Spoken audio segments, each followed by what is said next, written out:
हाँ, तो नमस्कार साथियों।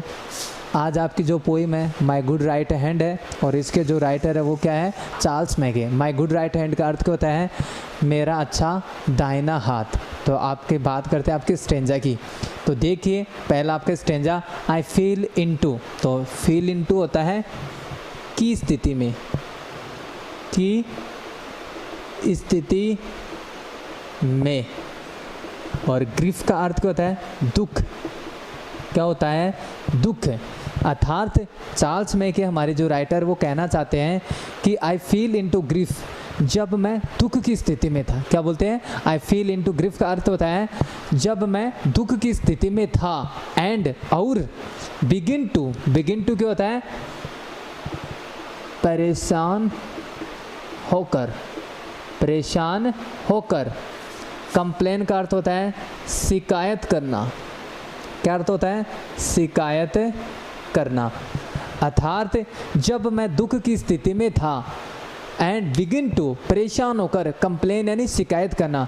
कि जब जो कवि है चार्ल्स मैगे ये कह रहे हैं कि जब मैं गरीबी की स्थिति के अंदर था, जब मैं मेरे दुखों के अंदर डूबा हुआ था, कि जब मैं गरीबी की स्थिति के अंदर था तो मैं परेशान होकर भगवान से शिकायत करने लगा। इसका अर्थ क्या होता है, आई फील इनटू की स्थिति में, ग्रीफ क्या होता है, दुख। जब मैं दुख की स्थिति में था तो क्या कवि ने सोचा, एंड बिगिन टू परेशान होकर, कंप्लेन एंड शिकायत करना।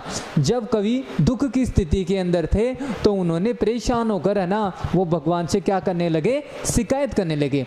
जब चार्ल्स मैगे गरीबी की स्थिति के अंदर थे तो वह अपने दुखों से छुटकारा पाने के लिए उन्होंने भगवान से शिकायत करना उचित समझा।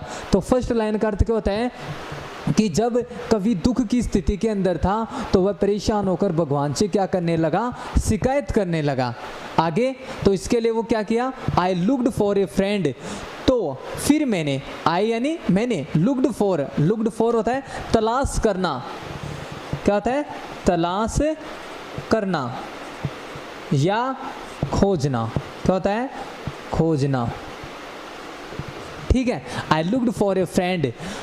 तो मैंने एक दोस्त को ढूंढने की या कोशिश करने की, क्या की, मैंने कोशिश की। I looked for a friend.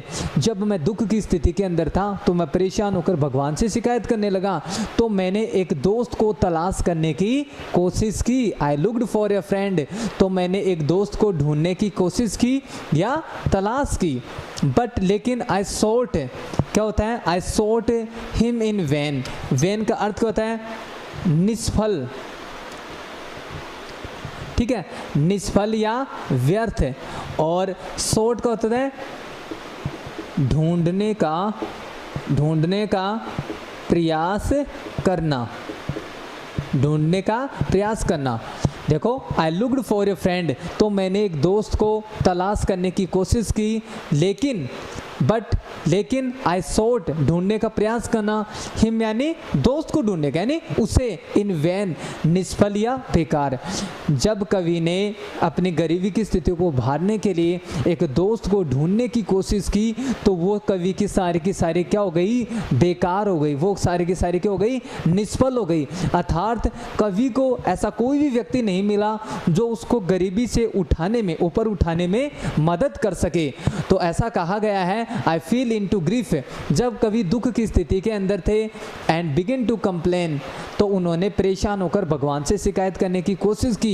और उसके बाद उन्होंने एक दोस्त को तलाश करने की कोशिश की जो उनको गरीबी से उभारने में उनकी मदद कर सके।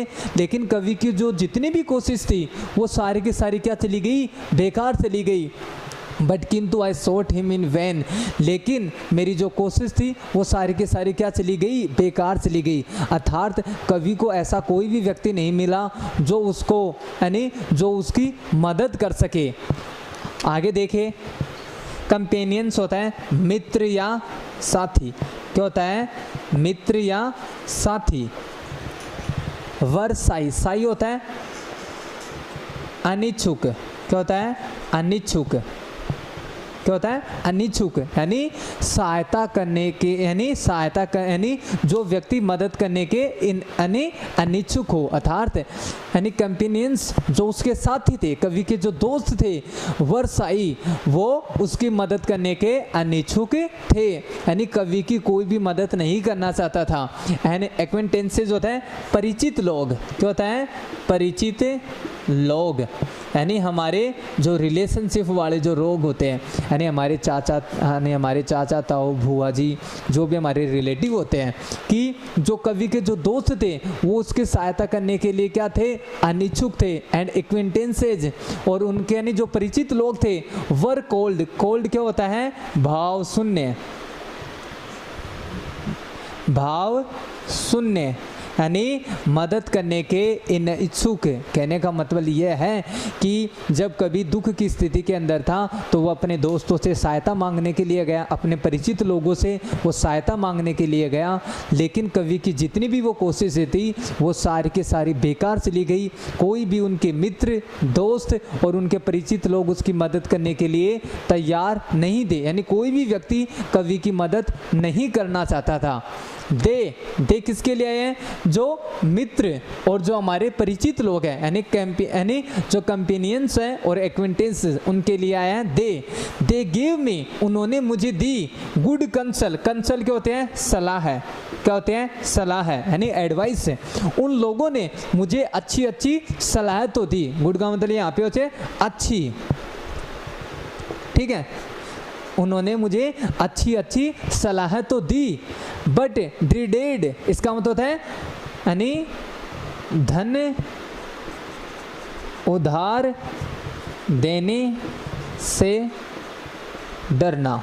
कहने का मतलब है कि वो लोग कवि को अच्छी अच्छी सलाह तो दे रहे थे, लेकिन देर गोल्ड, लेकिन वो उनको धन उधार नहीं देना चाहते थे, यानी वो कवि की मदद करना नहीं चाहते थे। यानी कवि के दोस्तों ने और उनके परिचित लोगों ने कवि को अच्छी अच्छी सलाह तो दी कि बेटा तू ये वर्क कर ले, बेटा आप ये काम कर लो, लेकिन कवि की है ना, वो कोई भी कवि को है ना वो पैसे नहीं देना चाहता था ताकि वह अपनी गरीबी की स्थिति से ऊपर उठ सके।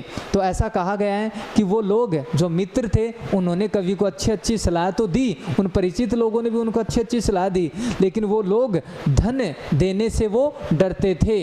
इसलिए कहा गया है कि कवि जब गरीबी की स्थिति में था तो उन्होंने परेशान होकर भगवान से शिकायत करने की कोशिश की, और उस घड़ी में उसने एक ऐसे दोस्त को तलाश करने की कोशिश की जो उसकी गरीबी के अंदर सहायता कर सके, लेकिन कवि को ऐसा कोई भी दोस्त नहीं मिला जो उसकी गरीबी के अंदर सहायता कर सके। इसलिए क्योंकि कवि के जो मित्र थे, जो दोस्त थे, वह भी उसकी मदद करने के अनिच्छुक थे और परिचित लोग भी उसके प्रति भाव शून्य हो गए थे, यानी वो भी उसकी मदद करना नहीं चाहते थे। वो लोग जो दोस्त और जो परिचित लोग थे वो उसको अच्छी अच्छी सलाह तो देते थे, लेकिन कोई भी व्यक्ति कवि को धन नहीं देता था, यानी वो कवि को धन देने से डरते थे। अब हमारा सेकंड स्टैंजा है, देखिए आगे। लेट मी गो, लेट मी गो होता है उन्हें चले जाने दो, गो होता है जाना, क्या होता है? जाना। यानी अब ये क्या है, कवि है ना वो मेहनत करके एक अच्छा व्यक्ति बन गया, यानी अब कवि के जो गरीबी के दिन थे ना वो अब चले गए, तो कवि क्या बोलता है? लेट मी गो, यानी उनको चले जाने दो। किनको? जो कवि के मित्र थे और जो परिचित लोग थे, जो कवि की सहायता नहीं करना यानी चाहते थे, जो उसके बुरे वक्त में। अब कवि उनको कह रहा है लेट देम गो, उनको चले जाने दो। आई एक्सक्लेम्ड होता है विस्मय के साथ है, यानी कवि जोश के साथ कहता है, विस्मय के साथ है नहीं, दृढ़ता से, कवि दृढ़ता से कहता है उन लोगों को चले जाने दो। आई हैव ए फ्रेंड, मेरे पास भी एक दोस्त है, at my side, my side होता है मेरे साथ है। कहने का अर्थ होता है कवि विस्मय के साथ कहता है कि उन लोगों को चले जाने दो। I have a friend at my side, मेरे भी साथ, यानी मेरे भी साथ एक दोस्त है, एक मित्र है। टू लेफ्ट मी होता है खुश मिजाज, खुश मिजाज, जो मुझे खुश रखेगा। टू लेफ्ट मी होता है जो मुझे खुश रखेगा, यानी चाहे कैसी भी कंडीशन हो, कैसी भी मुसीबत आए, जो वो कवि को क्या रखेगा, खुश रखेगा, खुश मिजाज रखेगा। टू लेफ्ट मी जो मुझे खुश मिजाज रखेगा। एंड और ऐड होता है सहायता करना, सहायता करना या मदद करना, और मेरी वो हर वक्त क्या करेगा, सहायता करेगा। यानी उन लोगों को चले जाने दो जो मुझे, यानी जब मैं गरीबी की स्थिति के अंदर था तब वो लोग मेरी मदद करने के अनिच्छुक थे। अब मैं खुद कह रहा हूँ कि वो लोग, यानी उन लोगों को चले जाने दो, वो लोग मेरी ज़िंदगी से अब चले जाए। मेरे पास भी एक अच्छा दोस्त है जो मुझे हमेशा खुश मिजाज रखेगा और मेरी आवश्यकता पड़ने पर वो मेरी क्या करेगा, सहायता करेगा। वॉटएवर, चाहे जो भी हो जाए, यानी बीटाइड का मतलब होता है हो जाए, अर्थात कवि कहना चाहता है वॉटएवर होता है जो भी, ठीक है, बीटाइड होता है हो जाए, यानी कि अर्थात कवि के पास भी एक ऐसा दोस्त है जो उसको हमेशा खुश रखेगा और हमेशा उसकी आवश्यकता पड़ने पर सहायता करेगा। चाहे कुछ भी परिस्थिति आए वो कवि की हमेशा क्या करेगा, सहायता करेगा। आगे टू ट्रस्ट, ट्रस्ट क्या होता है, विश्वास, क्या होता है, विश्वास, ठीक है। टू द वर्ल्ड, वर्ल्ड होता है अन्य लोगों पर, अन्य लोगों पर, क्या होता है, अन्य लोगों पर, अर्थात हम दूसरे लोगों पर विश्वास करते हैं। तो कवि कहता है टू ट्रस्ट द वर्ल्ड, यानी हम अन्य लोगों पर विश्वास करते हैं। Is to bleed on the sand, इसका होता है मिट्टी पर, क्या होता है, मिट्टी पर महल बनाना, क्या होता है, मिट्टी पर महल बनाना। इसका अर्थ क्या होता है, to bleed on the sand, मिट्टी पर महल बना, अर्थात दूसरे लोगों पर विश्वास करना, दूसरे लोगों पर विश्वास करना मिट्टी पर महल बनाना जैसा कार्य है। अगर हम किसी दूसरे व्यक्तियों के ऊपर भरोसा करते हैं तो वो लोग हमारे विश्वास को तोड़ते हैं। तो उसी प्रकार कहा गया, चार्ल्स मैके कहते हैं अगर हम किसी अन्य लोगों पर विश्वास करते हैं तो वह भी वैसा ही कार्य है जैसे मिट्टी के ऊपर महल बनाना। जैसे मिट्टी के ऊपर महल नहीं बन सकता, वैसे ही दूसरे लोगों के ऊपर विश्वास नहीं किया जा सकता है। आई विल ट्रस्ट, मुझे विश्वास है, मुझे यकीन है, बट किंतु इन हेवन, हेवन इसका यहाँ पे अर्थ होता है, वैसे तो अर्थ होता है स्वर्ग, और यहाँ पे होता है परमेश्वर, भगवान, ठीक है, कि I will trust but in any heavens होता है भगवान, and my good right hand, good right hand को होता है स्व के द्वारा किया गया कठिन परिश्रम, अर्थात यानी क्या होता है, I shall trust but in heaven and my good right hand. कवि कहता है कि मुझे भगवान और माई गुड राइट हैंड, यानी मेरे द्वारा जो कठिन परिश्रम किया गया, मेरा जो अच्छा दाहिना हाथ है ना, मुझे उसके ऊपर विश्वास है। कवि किस फ्रेंड की बात कर रहा है, अपना राइट हैंड के ऊपर, यानी वो अपने जो अच्छा मेरा, यानी मेरा जो अच्छा दाहिना हाथ है, माई गुड राइट हैंड है, उसके ऊपर और भगवान के ऊपर वो विश्वास करता। पहले वो दूसरे लोगों के ऊपर विश्वास करता था, इसलिए वो लोग उसके मदद नहीं करना चाहते थे। जब से कवि ने खुद के ऊपर और भगवान के ऊपर विश्वास करना सीखा है, कवि ने अपने जीवन के अंदर उन्नति की है, प्रोग्रेस की है। तो इन 4 लाइनों का अर्थ आप फिर से देखें कि लेट देम गो, उनको चले जाने दो। आई एक्सक्लेम्ड, विस्मयता के साथ, कवि जोश के साथ कहता है कि उन लोगों को चले जाने दो। I have a friend at my side, और मेरे भी पक्ष में, मेरी भी तरफ एक दोस्त है, टू लेफ्ट मी, जो हमेशा मुझे खुश मिजाज रखेगा, एंड एड मी, जो मेरी आवश्यकता पड़ने पर सहायता करेगा। वॉट एवर बीटाइड, चाहे जो कुछ भी हो जाए, मेरा जो सच्चा दाहिना हाथ है वो मुझे कभी भी छोड़ के नहीं जाएगा। To trust to the world is to bleed on the sand, यानी दूसरे लोगों पर विश्वास करना मिट्टी पर महल बनाना जैसा कार्य है। आई will trust but in heaven and my good right hand, मुझे कवि को अपने सच्चे दाहिने हाथ के ऊपर, अपना अच्छा दाहिने हाथ के ऊपर और भगवान के ऊपर उसको विश्वास है। ये आपका जो थर्ड स्टेंजा है वो देखें, माई क्रेज, क्रेज क्या होता है? उत्साह है, साहस। क्रेज क्या होता है? साहस। रिवाइव्ड होता है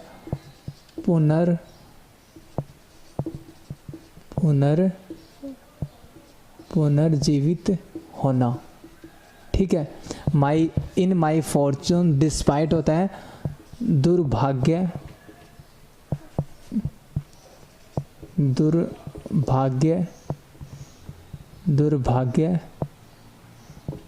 होने के बावजूद। तो देखिए कि माई क्रेज रिवाइव्ड, यानी कवि का जो साहस था वो पुनर्जीवित हो गया। अर्थात कवि के जो गरीबी की स्थिति होने के बाद भी कवि ने अपने साहस को पुनर्जीवित किया। इन माई फॉर्चून डिस्पाइट, दुर्भाग्य होने के बावजूद। अर्थात चार्ल्स मैके कहना चाहते हैं कि जब वो गरीबी की स्थिति के अंदर थे तो उन्होंने अपना आत्मविश्वास वो खो दिया था, फिर भी उन्होंने अपने साहस को पुनर्जीवित किया और उसके यानी दुर्भाग्य होने के बावजूद, यानी कवि ने दुर्भाग्य होने के बावजूद भी अपने साहस को फिर से इकट्ठा किया, पुनर्जीवित किया। And my hand was as strong, और उन्होंने अपनी कठिन मेहनत के द्वारा अपने हाथों को मजबूत किया। कहने को मतलब है वो लगातार मेहनत करके, वो यानी परिश्रम करके, एज माई स्प्राइट होता है मन, वाज लाइट होता है हल्का। कहने का मतलब कवि ने कठिन मेहनत करके अपने मन को काफ़ी ज़्यादा प्रसन्नचित कर लिया था, काफ़ी ज़्यादा हल्का कर लिया था। तो कवि कहना चाहते हैं कि मेरा दुर्भाग्य होने के बावजूद भी मैंने अपने साहस को फिर से पुनर्जीवित किया। यानी कवि ने अपने आप को फिर से है ना वो आशावान, हिम्मत बंधाने के लिए, यानी उसका दुर्भाग्य होने के बावजूद भी कवि ने हिम्मत नहीं आ रही, फिर भी उन्होंने क्या किया? अपने साहस को पुनर्जीवित किया और अपने कठिन मेहनत के द्वारा अपने मन को प्रसन्नचित किया, हल्का किया, खुश किया। आगे देखिए, इट राइज्ड मी, राइज्ड होता है ऊपर उठाना, ऊपर उठना, यानी कहना इट राइज्ड मी फ्रॉम सोरो। सोरो क्या होता है? दुख है। यानी कवि के कठिन परिश्रम ने उसको दुख से ऊपर उठाने में उसकी मदद की। यानी कवि का दुर्भाग्य होने के, बुरा वक्त चलने के बाद भी कवि ने क्या किया? अपने साहस को पुनर्जीवित किया और अपनी कठिन मेहनत के द्वारा अपने दुखों के ऊपर है ना वो उसने विजय प्राप्त करने की कोशिश की। यानी इट राइज्ड मी फ्रॉम सोरो, यानी मेरी कठिन मेहनत ने मुझे दुख से ऊपर उठाने में मेरी मदद की। इट सेव्ड, यानी सेव्ड होता है बचाना, क्या होता है? बचाना। मी यानी मुझे, फ्रॉम पेन यानी होता है दर्द, और कवि को दर्द से बचाने में भी उसके कठिन मेहनत ने बहुत ज़्यादा मदद की। अर्थात कवि जब दुख की स्थिति में था तो कोई भी व्यक्ति उसकी मदद नहीं करने के लिए तैयार था, लेकिन जैसे कवि के अच्छे वक्त आया तो सभी लोग उसको यानी मदद के लिए तैयार हो गए। तो अब कवि क्या कहते हैं कि मेरा दुर्भाग्य होने के बावजूद भी मैंने मेरे साहस को पुनर्जीवित किया और मेरी कठिन मेहनत के द्वारा मेरे मन में काफ़ी ज़्यादा खुशी, यानी मैं काफ़ी ज़्यादा प्रसन्नचित रहा और मेरी कठिन मेहनत ने ही मुझे यानी मेरे दुख से ऊपर उठाने में मेरी मदद की और मुझे दर्द पीड़ा से है ना वो यानी मुझे बचाने में मेरी कठिन मेहनत ने क्या किया? मुझे सहारा दिया। आगे इट फीड मी, फीड होता है खिलाना, ठीक है। मी यानी मुझे, और मेरी कठिन मेहनत ने ही मुझे है ना वो खाने के लिए क्या दिया? भोजन दिया। एंड यानी काल में होता है कपड़े पहनना, और मेरी कठिन मेहनत नहीं है ना वो मुझे पहनने के लिए क्या दिए? कपड़े दिए, वस्त्र दिए। एंड यानी अगेन एंड अगेन क्या होता है? बार बार। क्या अर्थ होता है? बार बार। अर्थात मेरी कठिन मेहनत ने ही मुझे खाने के लिए भोजन दिया, ठीक है, और मुझे पहनने के लिए क्या दिए? कपड़े दिए, और ये सारी की सारी ये चीज़ें मुझे क्या दी? बार बार मेरे कठिन मेहनत ने मुझे दिलाई। अर्थात मेरा दुर्भाग्य होने के बावजूद भी मैंने अपने सांस को पुनर्जीवित किया और मैंने कठिन परिश्रम के द्वारा मैं काफ़ी ज़्यादा मेरे मन को काफ़ी ज़्यादा हल्का कर लिया। यानी मेरे हाथों ने बहुत ज़्यादा वो मेरी मदद करने के लिए कारगर थे, उन्होंने मेरा कभी भी साथ नहीं छोड़ा और मैं काफ़ी ज़्यादा प्रसन्नचित रहने लगा, मेरा मन काफ़ी ज़्यादा हल्का रहने लगा। मेरी कठिन मेहनत ने मुझे दुखों से उभारने में मेरी मदद की, मुझे दर्द पीड़ा से मुझे बचाया।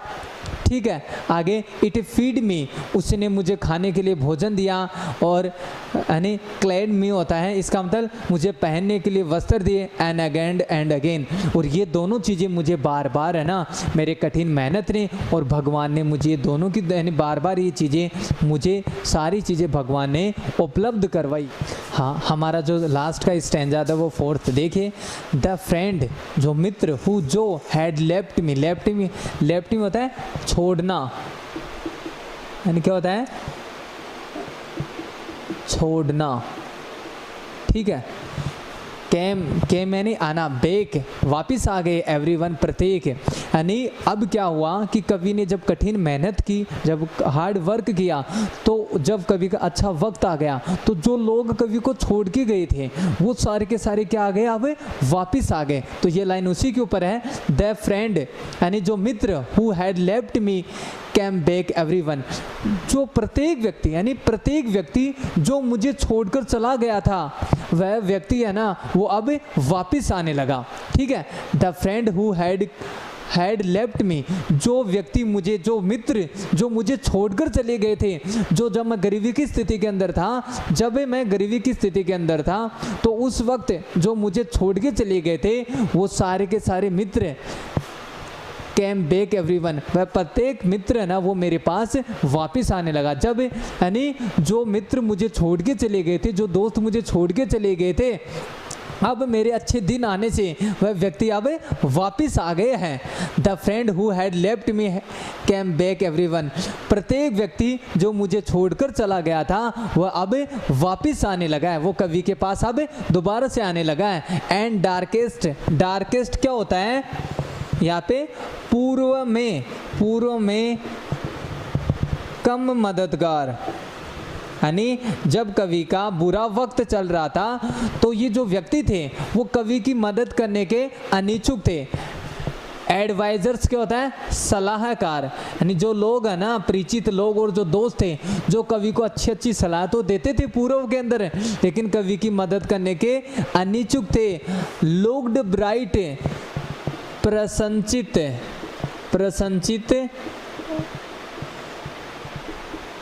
दिखाई देना,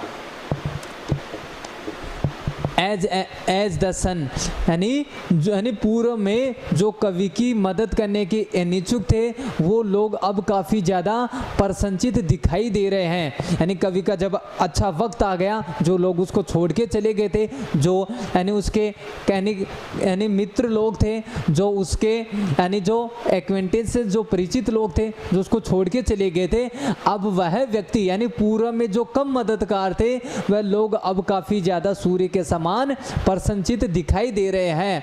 आई need them no more, I need क्या होता है,